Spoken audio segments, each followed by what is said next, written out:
Me dirigir a você e saudá-lo com a paz do Senhor é para mim um prazer muito grande. Eu estou aqui para recomendar o nosso ministro, o evangelista Natalino das Neves, membro da Convenção do Paraná e da Assembleia de Deus em São José dos Pinhais, e que faz o comentário semanal das nossas lições da Escola Bíblica Dominical. Caro professor, eu recomendo, assista com atenção a aula desta semana. Veja aí que preciosidade e tenha uma boa aula no próximo domingo.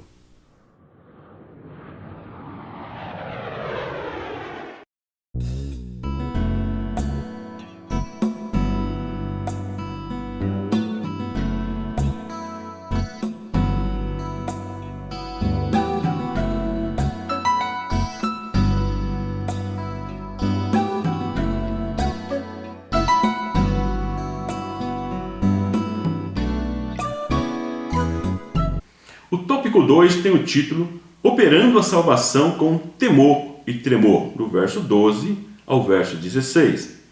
Então nós vemos que na lição lá eles cometem um equívoco colocando do verso 12 ao 16, mas referindo-se ao 14 e 16. Então, na realidade, esse tópico está se referindo a partir do verso 14 até o verso 16. O primeiro item diz: Fazei todas as coisas sem murmuração nem contenda, do verso 14. Busca de interesses pessoais é igual a tendência de calúnia e contendas entre si. Então, quando existe as murmurações, que são as calúnias e contendas, é porque existe uma busca de interesses pessoais. Por isso que existe essa questão das murmurações e contenda na igreja.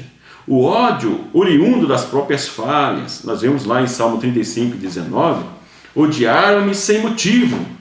Ou seja, existe essa contenda, esse ódio entre os irmãos por causa das suas próprias falhas, por causa da sua própria fraqueza, essas pessoas que estão envolvidas dentro dessas questões da murmuração.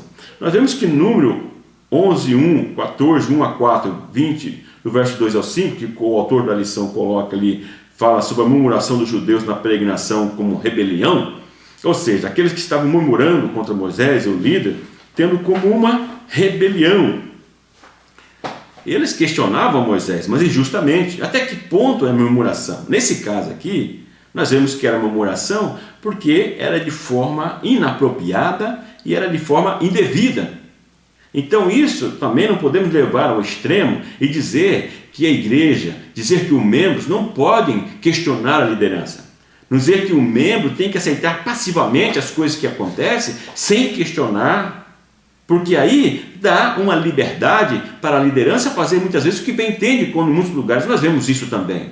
Porque o líder tem que ter a sua responsabilidade e a igreja também tem a sua responsabilidade. Tem muitos líderes que tomam esses textos como esse, como Davi e Saul, para dizer que eles não podem ser questionados, pode fazer o que for e ninguém pode questionar, porque é Deus que vai tratar. Deus trata também por meio da igreja. E nós já vemos em muitos locais onde a igreja tem questionado algumas atitudes, porque a liderança muitas vezes ela pode sair fora da direção de Deus. Isso nós temos que estar acompanhando. Então, quando falo de murmuração aqui, é no sentido de falar indevidamente, calúnias, ou de forma inapropriada, ou algo que realmente não é verdadeiro. Então nós temos que diferenciar também isso, para não chegarmos ao ponto de ser extremista e dizer que ninguém pode questionar nada, e o líder pode fazer o que bem entende. Então nós temos que ter essa consciência também.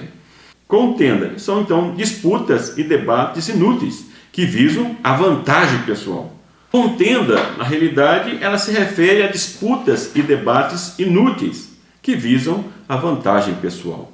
Ou seja, pessoas que contendem por questões buscando sempre o seu interesse pessoal. Nós vamos ver que isso sempre está ligado a essa questão dos seus próprios interesses. Por isso que existem essas brigas, essas contendas que existem. Agora tem pessoas que contendem muitas vezes voltado com a preocupação com a obra de Deus, buscando a verdade, buscando orientação, e muitas vezes são reprimidos. Alguns líderes, eles agem de forma covarde, buscam a vingança, tomando o poder que foi dado na sua mão, permitido por Deus, muitas vezes contra pessoas que questionam, porque não querem ser questionados. É só autoridade absoluta, é autoritário e usa isso a seu favor, algo que foi dado por Deus, e se esquece que vão ter que prestar conta diante de Deus. Tem líderes que são realmente covardes e tratam as pessoas de forma absurda, autoritária.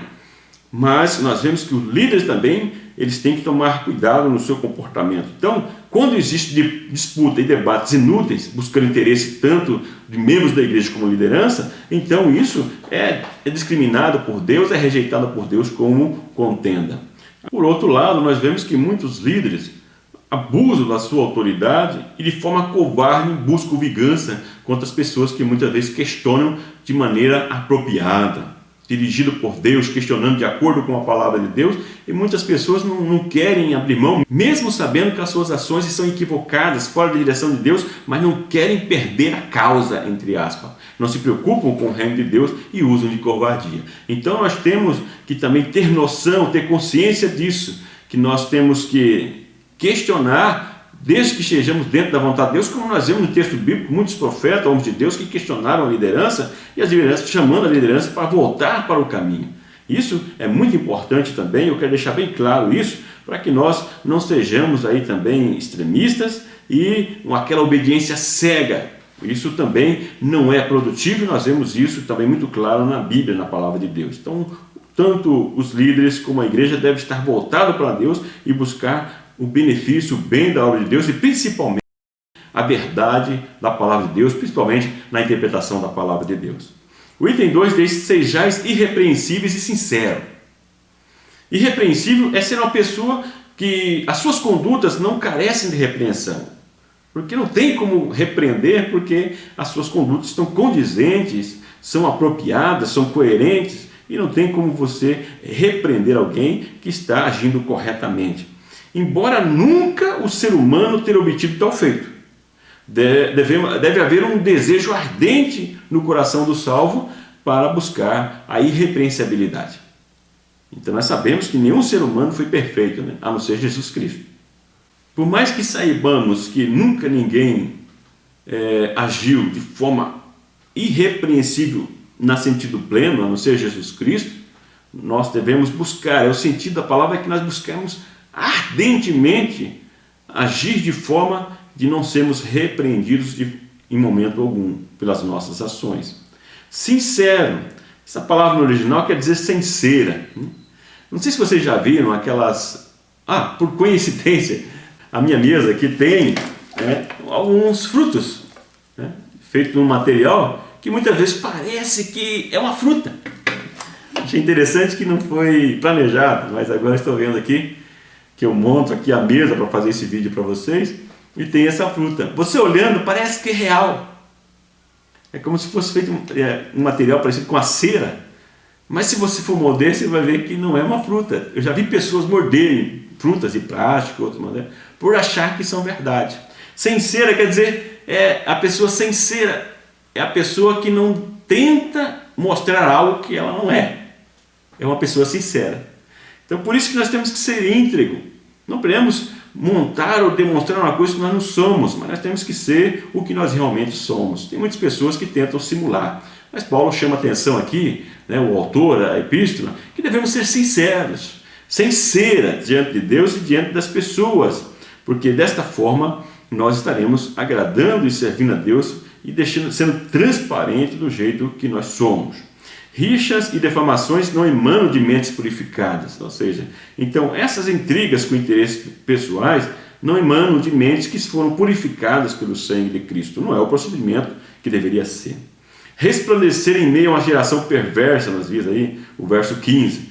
Também nós podemos ver em Isaías 62:3, que ainda que fale sobre ensino, e também Mateus 5:14, quando fala da luz do mundo, que fala que nós devemos resplandecer diante de uma sociedade, de um meio onde a palavra de Deus não é a prioridade, mas nós que conhecemos a palavra de Deus e o Evangelho devemos transparecer através da nossa vida de forma a influenciar e tocar as pessoas, a levarem essas pessoas para uma transformação.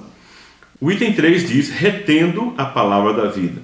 A iluminação que vem pela palavra, em Mateus 5:15, continuação anterior, da luz do mundo, fala sobre isso, fazemos injustiça à palavra de Deus se não brilharmos.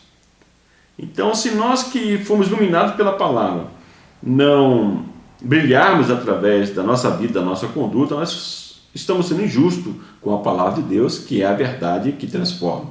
Então existe aí uma grande disparidade, uma grande diferença entre a teoria e a prática. Nós vemos que Tiago, lá no capítulo 1, fala sobre a verdadeira religião, que é aquela que não é só de palavras, só de ouvir. E o cristianismo tem sido criticado por muitas pessoas porque não somos muito bons na teoria e na prática, muitas vezes deixamos a desejar.